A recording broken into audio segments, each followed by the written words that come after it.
കൂട്ടിത്തരണേ അല്ലാ. എല്ലാവർക്കും ഈമാൻ നിന്ന് അനുഗ്രഹിക്കണേ അല്ലാ. ഒരാളെയും വഴിയാധാരമാക്കരുതേ അല്ലാ.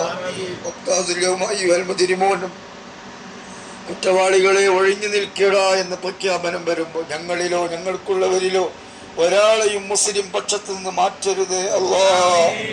എല്ലാവരെയും മുസ്ലിം പക്ഷത്ത് തന്നെ നിർത്തി കുഫരിയത്തിന്റെ പക്ഷത്തേക്ക് ഞങ്ങളെ കണ്ണികളിലോ ഞങ്ങളെ പരമ്പരകളിലോ ഞങ്ങളെ ബന്ധങ്ങളിലോ ഉള്ള ഒരാളെയും നീ മാറ്റരുതേ അല്ലാ. ഞങ്ങളെയും മാറ്റരുതേ അല്ലാ. അല്ലാഹുവേ, ഞങ്ങൾക്ക് നിന്റെ മഅരിഫത്ത് ഈ സ്ഥലത്ത് വെച്ച് വിധിക്കണേ അല്ലാ. നിന്നെ അറിയാൻ ഞങ്ങൾക്ക് ആഗ്രഹമുണ്ട്, നിന്നെ കാണാനും ഞങ്ങൾക്ക് പൂതിയുണ്ട്. അവകാശമോ അർഹതയോ ഒന്നുമില്ല, നിന്റെ ഔദാര്യം കൊണ്ട് മാത്രം ചെയ്താൽ കിട്ടും. അത് ഞങ്ങൾക്ക് നീ വകവെച്ചു തരണേ അല്ലാ. എന്റെ മഅരിഫത്ത് വകവെച്ചു തരണേ അല്ലാ.